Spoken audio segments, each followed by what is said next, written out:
Assalomu alaykum. Sizlar bilan Ilhom O'rolov, Jizzax davlat pedagogika universitetining 1-kurs magistranti, maxsus pedagogika yo'nalishi magistranti bo'laman. Bugungi mavzuyimiz eksperiment tadqiqot bosqichlari, ya'ni eksperiment o'zi nima? Eksperiment tajriba bu pedagogik tadqiqotning eng kuchli metodi bo'lib, sabab oqibat munosabatlarini aniqlash uchun maxsus sharoitlar yaratilgan holda o'tkaziladigan ilmiy tajriba. Maqsadi nima? Maqsadi yangi metod, texnologiya yoki yondashuvning samaradorligini ilmiy asosda tekshirish hisoblanadi. Eksperimentning turlari bor ekan. Birinchisi laboratoriya eksperimenti, maxsus sharoitlarda nazorat ostida o'tkaziladi. Ikkinchisi tabiiy pedagogik eksperiment, oddiy dars sharoitida real ta'lim jarayonida olib boriladi. Konstitutiv aniqlash eksperimenti hozirgi holatni, jarayonlarni o'rganadi. 4. Formativ shakllantirish eksperiment yangi ko'nikma va bilimlarni shakllantirish kabi ishlarni olib boradi ekan. Eksperiment tadqiqotning bosqichlari bor ekan. Bunda birinchi bosqich muammoni aniqlab olish. Ikkinchi bosqich gipoteza qo'yish. Ya'ni nima qilamiz? Taxmin qilamiz, qanday natija bo'ladi, nima bo'ladi. Agar interfaol metodlarni qo'llasak, o'quvchilar bilimi 20% ga oshadi. Gipotezaning talablari aniq va qisqa bo'lishi kerak, tekshirish mumkin bo'lishi kerak, o'lchanadigan natija bo'lishi kerak. Uchinchi bosqichlarda esa guruhlarni tanlash. Nima qilamiz?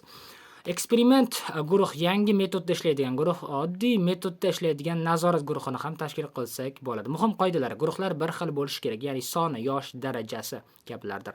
Tasodifiy tanlash random orqali bo'lishi kerak. Kamida 20-30 kishidan iborat bo'lishi kerak. Masalan, 7-A sinf eksperimental interfaol metodlar, 7-B sinf nazorat an'anaviy metodlar. Keyingi bosqichlarda esa boshlang'ich holat, ya'ni konstatlovchi bosqich. Bu nima degani? Eksperiment boshlashidan oldin o'lchash, ikkita guruhni ham bir xil test o'tkazish. Qanday o'lchanadi? Bilim darajasi, test imtihonlar, motivatsiya so'rovnomalar, ko'nikmalar kuzatish. Masalan, matematikadan kirish testi 20 ballgacha, ya'ni buni ham test orqali yoki qandaydir kuzatish metodlari orqali, so'rovnomalar orqali aniqlab olish mumkin. Bosqich, ya'ni 5-bosqich. Eksperimental metodika yaratish. Ya'ni nima qilamiz? Yangi metod texnologiyalarini batafsil tayyorlaymiz, o'rganib chiqamiz. Dars ishlanmalarini tuzish, materiallar tayyorlash, rejaga kiritish kerak. Aniq qanday metoddan foydalanamiz? Necha hafta, necha oy davom etadi? Qanday materiallar kerak va qanday nimalarni mashq qilishimiz kerak? Misol, interfaol metodlar uchun guruhli ishlash, haftada 3 marotaba, loyiha asosida o'rganish, oyga 1 marta bitta loyiha, muammolar yechish topshiriqlari har darsda, davomiyligi esa 3 oy, ya'ni 12 hafta bo'lishi mumkin. 6-bosqich eksperimentni olib borish, formativ bosqich. Nima qilamiz? Rejaga binoan ishlaymiz. Faqat bitta omilni o'zgarishi, masalan, faqat metodikani o'zgartiramiz. Muhim shartlari: bir xil o'qituvchi yoki bir xil malakadagi o'qituvchilar, bir xil mavzu va material, bir xil vaqt hajmi, faqat metodika bo'lsin. Bundan boshqalardan farqi. Xo'p, kuzatishlar: har darsdan keyin yozuvlar qilish kerak, qiyinchiliklarni qayd etish kerak, o'quvchilarning fikrini yig'ishimiz kerak. Davomiyligi qisqa eksperiment 1 yoki 2 oy, o'rtacha 3-6 oy, uzoq muddatli 1 yilga ham cho'zilishi mumkin ekan.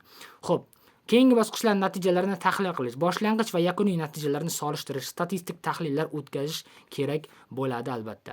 Xulosa: eksperiment guruhlarda o'sish 2,7 marta yuqori bo'ladi. Statistik tahlil bu misol shunchaki, misol qilib keltiryapman. Mana shunaqa qilib tahlil qilib, ularning natijalarini aniqlash kerak hamda oxirida xulosalar tayyorlash kerak hisoblanadi. Hop, nima qilamiz endi? Oxirida xulosalar, tafsirlar, gipoteza tasdiqlandi va yoki inkor etildi, shuni aniqlaymiz. Natijalar nima demoqda, nima uchun shunday bo'ldi kabi savollarni aniqlab olamiz ekan. Interfaol metodlarda o'quvchilar bilimini 54% ga oshirdi, an'anaviy metodlar esa 20% ga oshirdi kabi misollarni aytsak bo'ladi. Sabablarni ham yozib aytishimiz kerak. O'quvchilar faol ishtirok etdi, amaliy ko'nikmalar rivojlandi, motivatsiya yuqori bo'ldi, bir-biridan o'rgandilar. Cheklovlar faqat 3 oy davom etdi, faqat bitta maktabda va faqat matematika fanidan bo'lishi kerak deb yozib ketishimiz kerak. Bu yerda hisobot tuzilishi kerak, ya'ni kirish, muammo, maqsad, gipoteza, nazariy asos, metodologiya, natijalar, muhokama, xulosa va tavsiyalar hamda ilovalarni yozishimiz kerak. Shuni esda tuting. Sifatli eksperiment bu pedagogik tadqiqotchining eng ishonchli quroli hisoblanadi albatta.